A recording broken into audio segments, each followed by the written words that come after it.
Hello again. As you know, I'm Eli the Computer Guy over here for Everyman IT, and today's class is installing Linux. This is a relatively short and sweet class on how to install Linux. Today we're going to install both the server versions of Linux and the desktop version, so you can just see what the little install process is and see what you get at the end of the day. We are going to be using Ubuntu distribution of Linux. Just with all the different distributions that are out there, it is currently the one that seems to be the most popular. With all distributions of Linux, you should understand that they all have their own particular quirks. Ubuntu is no different. Ubuntu has some particular quirks in Linux that other distributions do not have. Through this whole series, we are going to be using Ubuntu, and just keep in mind, if you decide to use a different version of Linux, let's say DSL or Red Hat or Fedora or SUSE, and you go to try to run some of the same commands that I'm going to be showing you, they may be slightly different in those versions of Linux. So you may just have to do a little Google search to see how it is that you need to run commands. Let's say in Ubuntu you use the apt-get command in order to get and install applications or programs onto the Linux computer. In Red Hat or Fedora you use the yum command, the Y-U-M. Basically, at the end of the day, it's the same stuff that you're doing. Like I say, just they all sometimes use a little bit different commands. So we're going to be using Ubuntu in this process. Again, today we're going to be installing the server version, and we're going to be installing the desktop version.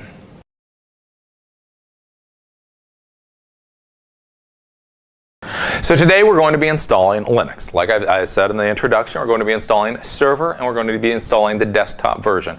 If you missed the introduction to Linux class, let me just go over this for a second so that you understand what the different versions are. And these versions are basically the same for whatever distro you're using. So whether you're using SUSE or Fedora, etc. The server version of any of these distributions basically is for computers that will only be servers. So this means there'll be web servers or database servers or virtualization servers, file servers, etc. These are not computers that you would be sitting down at and using Firefox to go to CNN.com or writing a dissertation on. The server version of the distributions are for putting onto computers that are only going to be servers. So what happens is when you install the server version, you should realize that these are stripped down versions of the Linux software. So you are not going to get a graphical user interface. You're not going to get a lot of utilities and such that you may be expecting when you install a server version of the operating system. Basically, when you install the server version, when you get done, all that you're going to get at the end of it is a little blinking cursor. And if you understand what commands that you need to run in order to make the server do what it needs to do, you'll be fine. If you do not understand what commands you need to input, then you're stuck. All you've got is a flashing cursor. So just realize that the server version of the Linux operating system is for servers. Again, web servers, database servers, virtualization servers. These are for computers that you're going to set up, they're going to be servers, and that you're rarely ever going to touch. So with server versions, like I said, you're not using web browsers or any of that. The desktop versions of the Linux operating systems are ones that make the Linux operating system more user-friendly. So they will boot into a GUI or a graphical user interface.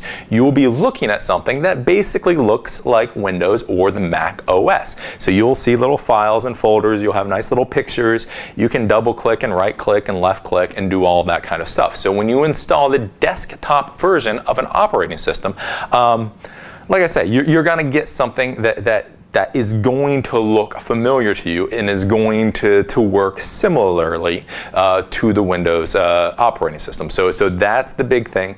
Server, you get a little blinking cursor. The desktop versions, you get a nice graphical interface. And also, not only does the graphical interface have Firefox built in, but it will also have OpenOffice. So if you need to write documents or create PowerPoint presentations, all that kind of stuff is already packaged into the desktop version. So those are the different versions of the operating systems so that you understand what's going on. Give me a second, and then we're going to dive into this class, installing Linux.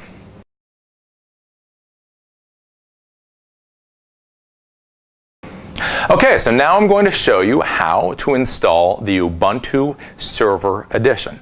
Now, Ubuntu is open source and it is completely free. So whether it's for personal use, whether it's for commercial use, whatever use it's for, you can use Ubuntu Linux for free. There's no maintenance contracts. There's none of that stuff. All you do is, I'll show you when we go onto the computer, is you go to the Ubuntu website and you download the ISO file from their website. It's about 500 megabytes, and then you burn that to a disk. So you create a disk from the ISO file, so you should know how to do that. Installing the Linux server, installing it is very simple. Basically all you do is you download the ISO file, you create the disk from the ISO file, and then you boot off the disk and hit install. We're going to go through that in a second. That's pretty simple.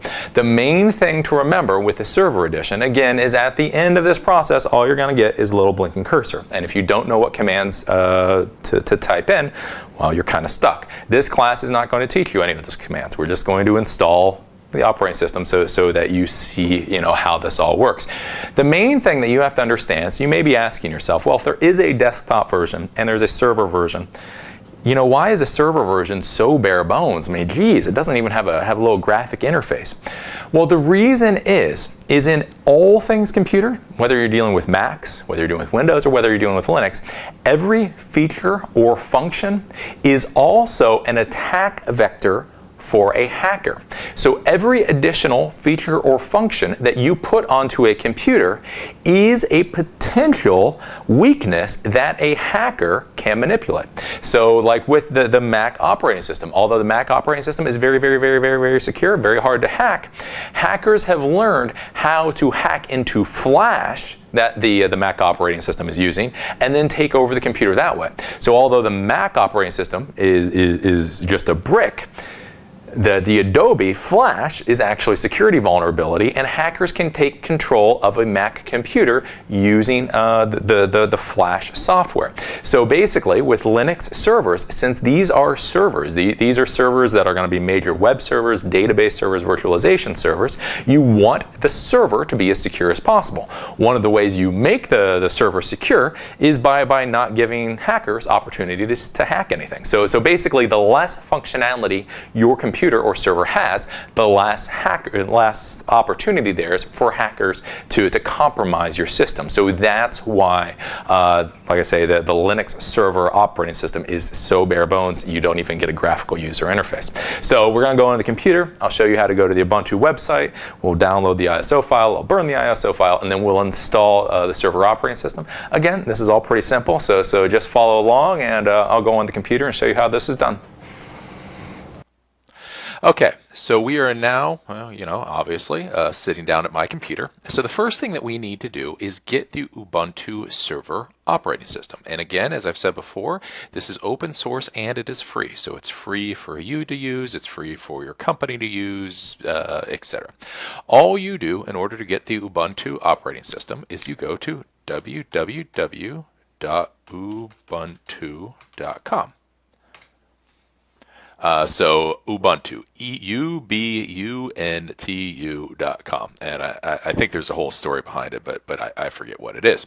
Now, since we're looking for the server version, we're going to go and we're going to find the link wherever the link is to the server. Now, with Ubuntu, they're creating numerous versions of Ubuntu to do whole bunches of different stuff. So there's a desktop version of Ubuntu, there's a netbook version of Ubuntu, there's a server version, there's a cloud version, and there's actually a few other versions out there.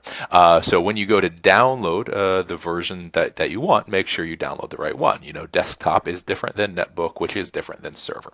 So right now we're just going to download and install the server version of Ubuntu. So we click on server, and you get the normal screen, and then you click on download.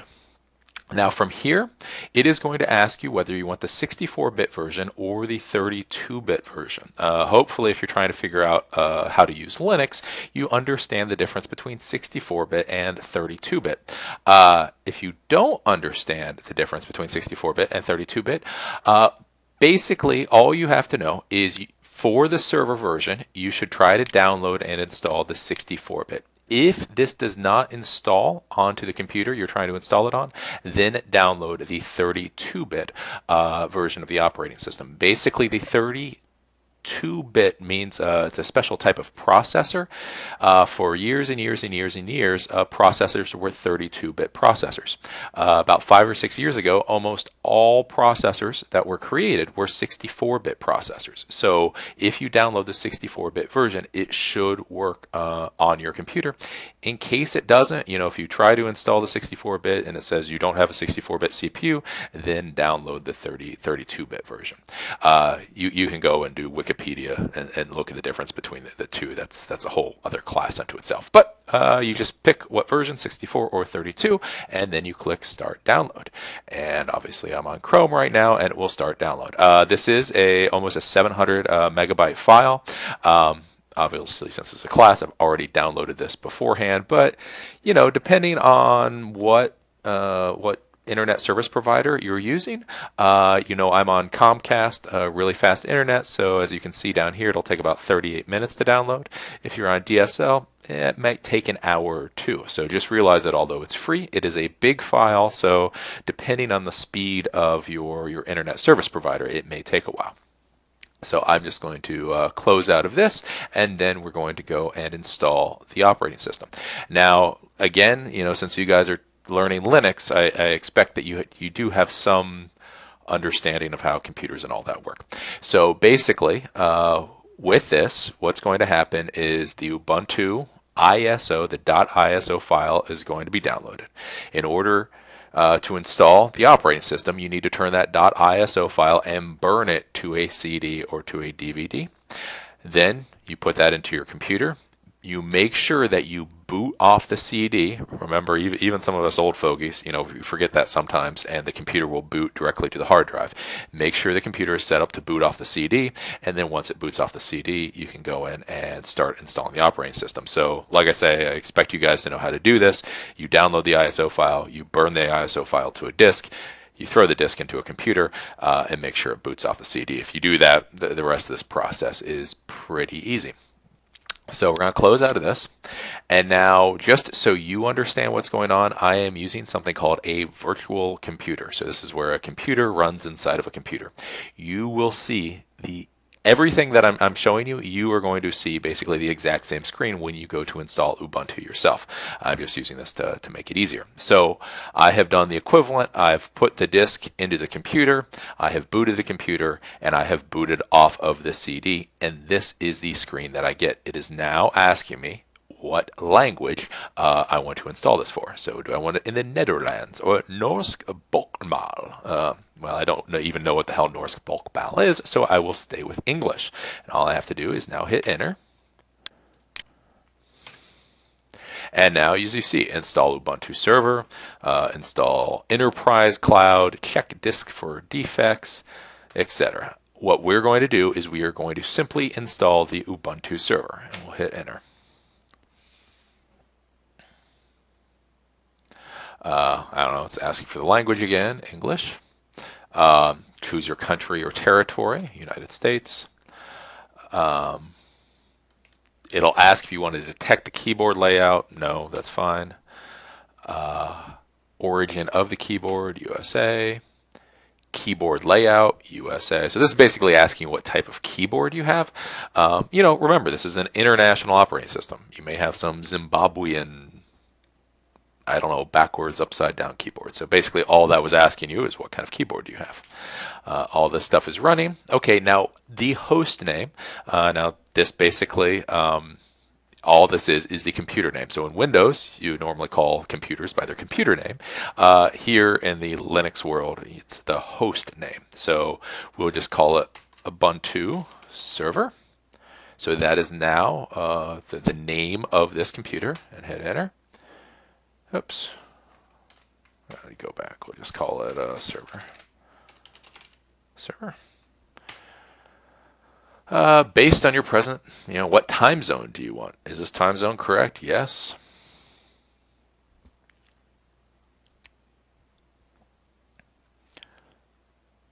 So it'll ask, how do you want your hard drive set up? Right now, don't use the use entire disk and set up LVM. We'll go over LVM at a different class. Just say guided use entire disk. Some of that stuff can get a little confusing later. So select disk to partition, SCSI 3. Write these, and it'll ask you, like most things, do you actually want to do whatever these changes to the disk? You will say yes.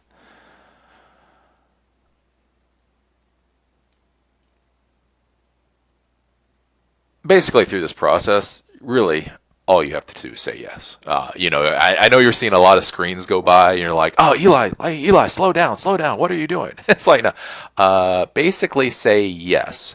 And you're going to be doing fine. Even with that whole where I said change it to for the hard drive, guided use the entire disk, you could have used guided use the entire disk, including LVM. Like I say, just right now, I would say just use guided use the entire disk. It might make life a little easier in the end. But basically, all you have to understand is yes. If you answer yes and United States for everything, you're going to be fine. So this is all clicking through. Now, depending on what kind of computer, what kind of hardware you're putting this on, this can either be a very quick process or a relatively slow process. And that's the funny thing with Linux, is, you could be throwing this thing on anything from the most modern computer, the $3,000 server you just bought from Dell, to the server that was $3,000 12 years ago that you bought from Dell. So really, that's one of the nice parts with Linux, and especially with the server version of Linux, is you can throw this on literally anything. And for most of the things that you're going to be doing, it'll probably work well on almost anything. Like if all you're doing is a web server, if you decide you want to throw up a little website and run it from your house, you could throw that onto some 10-year-old computer. And unless you have the next YouTube going on, it will work fine. That's the nice part with Linux, is it doesn't use a lot of resources, because again, especially with the server version, as you'll see, it doesn't have to use a lot of resources for non-necessary things. Like I say, there is no graphical user interface. There's no background process, or there are background processes, but there aren't 100 background processes happening. Basically, the server does exactly what you tell it to do. So if you set it up to be an Apache web server, all it's going to do is be an Apache web server. And since that's all it does, it doesn't need a whole lot of resources. So this is clicking along.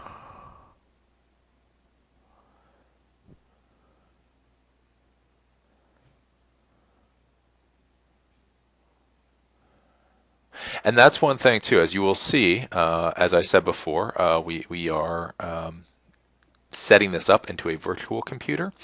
If you are thinking about using a virtual computer to play around with installing Linux and maintaining Linux, I would suggest you use this VirtualBox. It was originally made by Sun Microsystems, and now Oracle bought Sun. So just do a Google search on where to find VirtualBox, but it is open source. It is completely free. And the nice part is with it is it works well with Linux. I like Virtual PC that Microsoft makes. Again, it's completely free for Windows products, for Windows servers, Windows XP, Windows 7.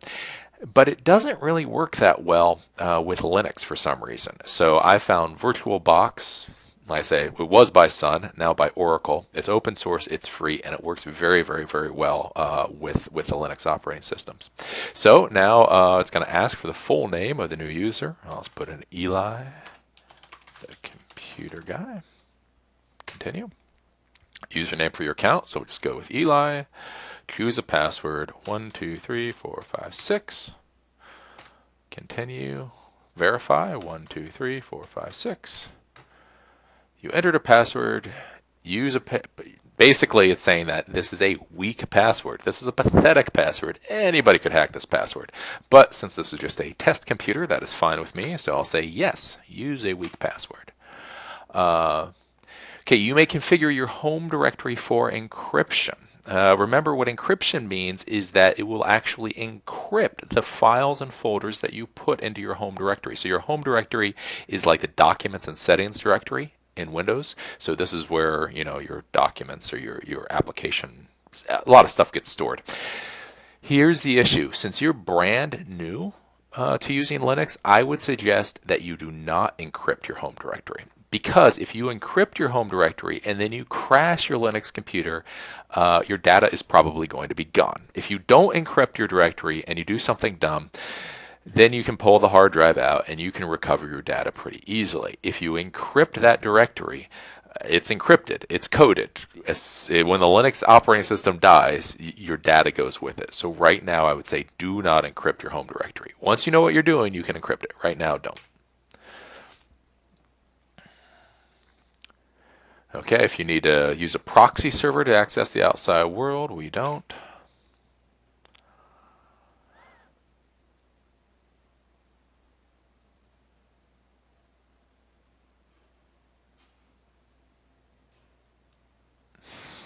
Okay, it is now asking how frequently do you want updates to happen. So even with Linux, we all laugh at Microsoft with how many updates they put out, every week or every month. Well, Linux needs updates too.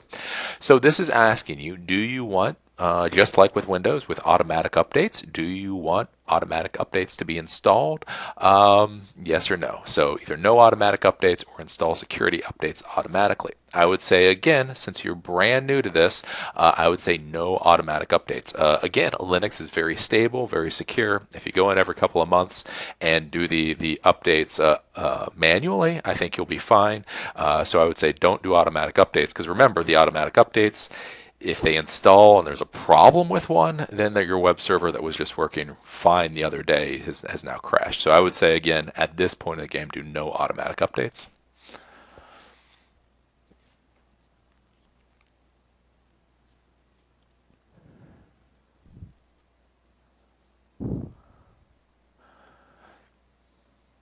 Okay, now here, we aren't actually going to do any of this because this will be for another class.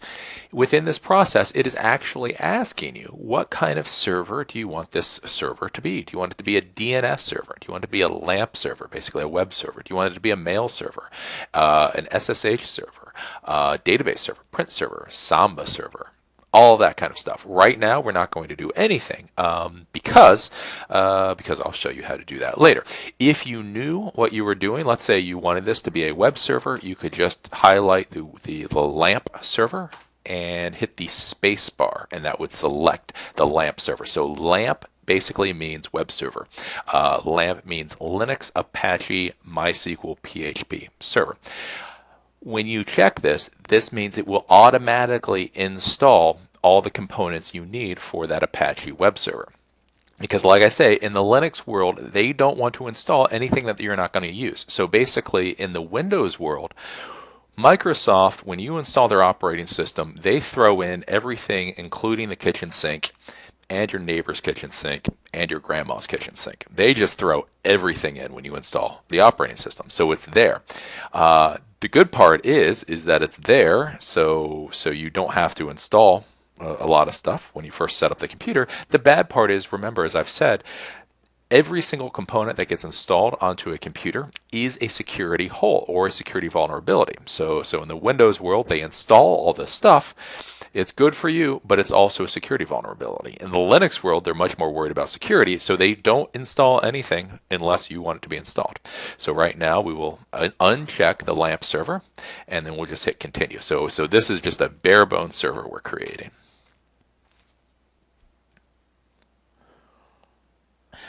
Now this is something called the Grub bootloader. So a lot of people, they may love Linux, they may adore Linux, they may think the entire world should run on the Linux operating system, but they are realists and know they also need to use Windows every once in a while. So what they do is they create dual boot computers. So dual boot computers mean you can either boot into Windows or you can boot into Linux. It's actually pretty cool. You can subdivide your computer, and you can have 10 different operating systems on your computer. And when you boot your computer, you can select between those operating systems. So what this is asking now is it says, it seems like this is the only operating system on the computer. What would you like us to do? right now, like, as I keep saying, do yes. If you're doing a dual boot machine, that'll be another class, but basically understand the Grub bootloader. What it's asking is this a dual boot machine? So we just click next.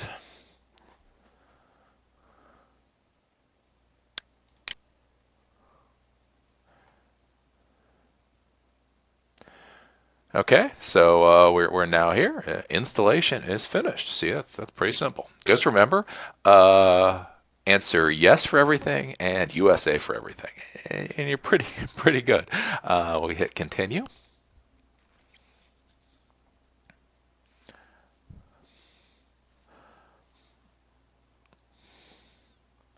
And now it's booting.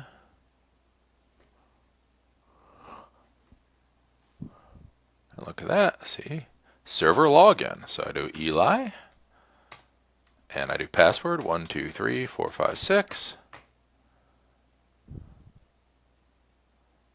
And look at that. That is Ubuntu Server. So, as I talked about before with people who install Linux Server and then they don't know what the hell to do with it once they've installed it, this is why. Because this is what you get. No graphical user interface, nothing. All you get is something that looks like a DOS screen or a terminal screen. I can show you it does do stuff like top. This is basically the version of Task Manager. So this is Task Manager in a Linux server environment. But we'll go into all of that later. We'll get out of that. This is Linux Server. So this is how Linux Server will look whenever you install it. This particularly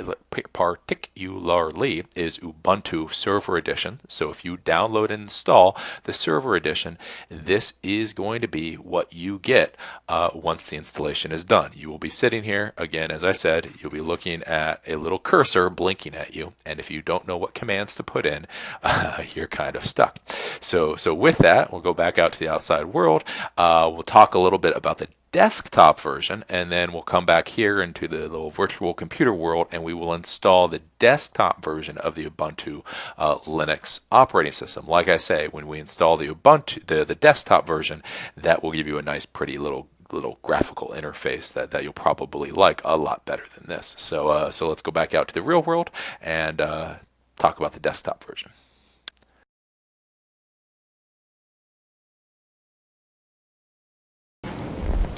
See, that's not so bad. Installing the Linux server version is pretty easy. So I showed you how to download the software and how to install it, and I showed you that little blinking cursor you get. Woohoo! So don't worry. In the next classes, I will show you what to do past that point. Again, Linux is pretty simple as long as you know what the commands are. Next classes, what we're going to do is we'll show you the commands. So now I'm going to show you how to install the desktop version of the Ubuntu distribution. So when you install this version, at the end of it, like I say, you're going to get a nice graphical user interface, a GUI. There'll be little files and folders. You can do, Firefox and OpenOffice and all of that. Again, it's a pretty simple procedure. You just click a few buttons, etc. The main thing I want you to be cautious about is when you install this. Like I say, you're going to be like, wow, this is free. Look, I get Firefox and I get OpenOffice. I can do all this stuff for free. I should tell everybody about this. I should install this on everybody's computer. Again, I fully support the Linux project. I think this is where the future is going to be. I think by 2020, everybody will be on Linux, and Mac and Windows and all of that will be in the trash can. But right now, Linux ain't quite there yet. There are bugs, there are problems, there are quirks, there are freeze-ups, etc. So before you wipe your main computer and install Linux on it and just dive into the Linux world, use a Linux computer for a week or two to see what the problems are. Again, I mean, it's come a long way. It looks very nice, and for some things it's very functional. But even compared to Windows 7 or the Mac OS, it's still not quite there as an operating system. But let's go onto the computer. I'll show you how to download the software, and then again we're going to install the desktop version of the Ubuntu operating system. So now we're going to install the Ubuntu desktop version. So we're back at ubuntu.com, ubuntu.com. There's a whole bunch of different versions, so we are going to select the desktop version. from here, you just look for the little download link. So click on the download link. It'll ask you 32-bit or 64-bit. For the desktop version, generally just go for the 32 bits fine. I'm going to actually do the 64-bit here, and then you just click download. So you select what version and then you download it. If you don't know what the difference is between 32-bit and 64, do whatever they recommend, and you hit start download. And so as you can see down here, it is downloading. And again, this is 697.6 megs sized file, so although it is free, etc., it's going to take a little while to download. So we'll close out of this. Now again, as I talked about with the server, so I downloaded that .iso file. I burned that ISO file to a disk. I threw that disk into a computer and I booted off the CD drive. Again, in my little world, I'm actually using a virtual computer. But if you were in the real world, that's what you would do. You burn the ISO file to a disk, throw that disk into a computer, boot off the CD drive. Seems like it should be easy, but most people get confused on some of this stuff. Now, the very interesting part you will see here is you can see it says try Ubuntu or install Ubuntu. Now, the curious thing with Linux, which is really cool, is they have this thing called live CDs. What a live CD means is that the entire operating system is on the CD. You can actually boot from the CD and run the operating system. So when you're dealing with Windows or you're dealing with Linux Server Edition, you always have to install the operating system for it to work on the computer. With a live CD, you can actually boot straight off the CD and use all the functionality of the operating system. So you can, surf the web with Firefox and create documents and all that kind of stuff. So that's what a live CD is. You boot off the CD and you can actually use the computer based on the operating system that's on the CD, and it doesn't affect the computer at all. So if you have a Windows computer, you can put in a Linux live CD. You can boot off the live CD, do whatever you want to do, and it doesn't affect the computer at all. It's kind of cool. Right now, since I'm showing you how to install this stuff, we'll just do the install. So we will go down and do the install Ubuntu. And of course, it's in English. If you're doing Swahili, then by all means say Swahili. So it'll ask you the time zones and all that. You just click forward. Again, the keyboard layout, they're really worried about the keyboard layouts. So suggested option USA, you just say yep. Where do you want to put Ubuntu? Just erase and use the entire disk. Again, you can specify partitions manually, but it's an advanced thing. If you don't know what you're doing, just don't do it. Just erase and use the entire disk and then hit forward.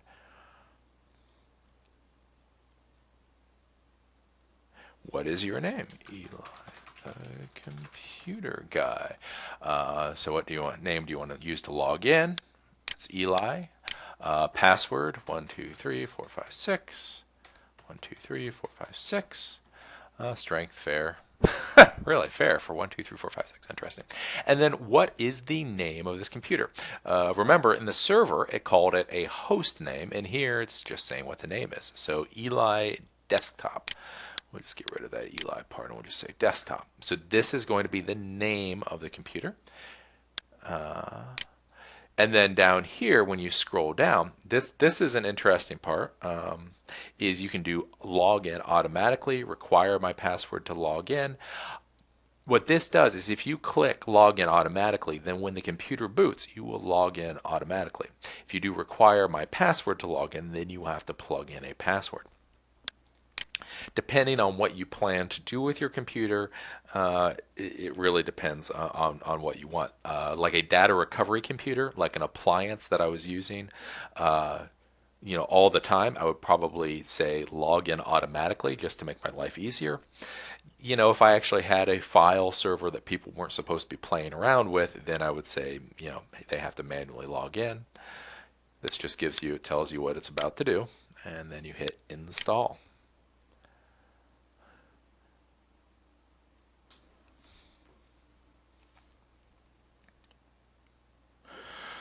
Okay, so after a few minutes, all the files get installed and installation is complete. Basically, restart now. So all you do is you click restart now. Again, the actual time for the process that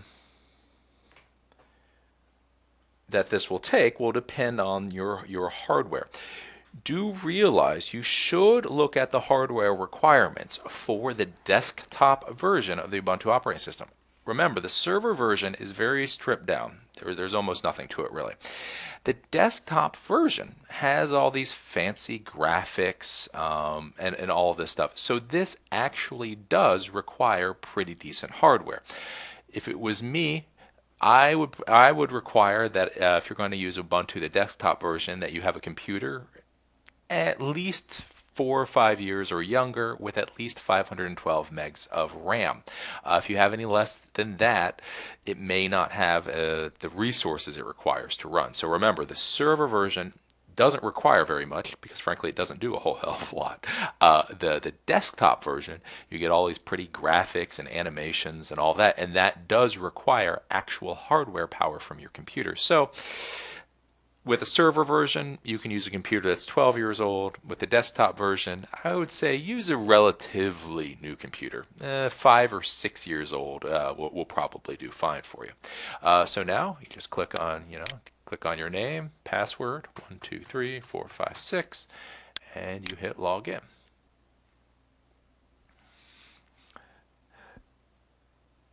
And now you have something, again, like I say, that vaguely looks like Windows or the Mac operating system. So we can see applications. So your tabs are up here. So you can see, accessories. You have a calculator. So I can click on calculator and look, 555 divided by 666 equals 0.833. Woohoo! You click on applications. You have games. Hey, they don't want to be outdone by Windows.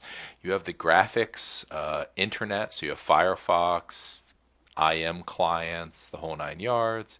You have Office. So this comes with the Open Office word processor. This is like Microsoft Word. Open Office Spreadsheet. This is like Microsoft Excel. Open Office Presentation, which is like PowerPoint. They also have Evolution Mail and Calendar, which is, I will give them credit, Evolution is very good. It's a lot like Outlook, and it's basically Linux's version of Outlook. You go to Places. So this is how you can navigate through your computer. So you have your home folder, or you can click on Computer. So Computer is the equivalent of My Computer. So I click on this, and you'll see File System. So this is the equivalent of C drive. You double click, and look at that. You have lots of folders. ETC, which we'll talk about before, apt. So you can double click and navigate basically like you would in Windows or Mac. You can either go up one folder level or you can go back. You can even do icon view, so you can say I want to do list view, and you can list stuff. If you want to use the internet, you just click on Firefox, and look at that. We can always go to my favorite, www.cnn.com. And look at that. We are now looking at cnn.com. Moms to cups. I suffocated my children. Lovely. So that is the Ubuntu desktop version. Again, we're going to have classes and we're going to go into this more and more and more and more. I am just giving you the briefest of introductions to this so that basically you understand how to install the different versions. Again, server version, at the end of it, it gives you a blinking cursor, and God help you if you don't know what to do. With the desktop version, like I say, you get this nice little graphical interface. And don't feel bad if you want to use a desktop version. I know a lot of the die-hard Linux people out there, they look down on people who use the desktop version. Who needs graphics? Well, I like graphics, to be honest with you. So understand, you're not weak, you're not pathetic, you're not any of that if you want to use the desktop version. The difference between the server and the desktop version is the desktop version will use more resources. It does have more installed, and so it can have some more security holes. On the other hand, frankly, it's a lot easier to use if you're used to coming from a Windows environment. The main thing to remember is in the Linux world, most of the real administration still happens at the command prompt. So even though this is a nice graphical environment, most when you really get into administering Linux, you still have to run specific commands. All you have to remember then is that when you're using the desktop version, you go to Applications, Accessories, and then you go down here to Terminal. Terminal gives you the terminal prompt. Remember this from when I was showing you the server installation, and this is where you can run the real commands. So if you need to start really hammering the server, doing some impressive stuff, you would go to Applications, Accessories, Terminal. That gets you to this terminal prompt, and this is where you can do the really hardcore, or even some of the really simple stuff that you're going to need to do in order to administer the Linux computer. So this is the Ubuntu Desktop Edition. Like I say, pretty easy. If you have a modern computer, you can get it installed in less than half an hour, and that's really all there is to it. Before I go out of here though, when you do put the CD into the computer and you boot off the CD, you do have the option between, like I say, the live CD or the install. I showed you how to do the install because, of course, this is a class on how to install Linux. If you click on that Try Ubuntu or use the live CD version, that boots off the CD. It does not change anything on the hard drive. So if you just want to play around with Linux, but you don't want to actually install it, you can boot off that live CD and it won't do anything at all to the hard drive. You don't have to worry about damaging your computer or installing it over an operating system. So that's just something to remember. So with that, let's go back out to the real world and talk about a couple other things.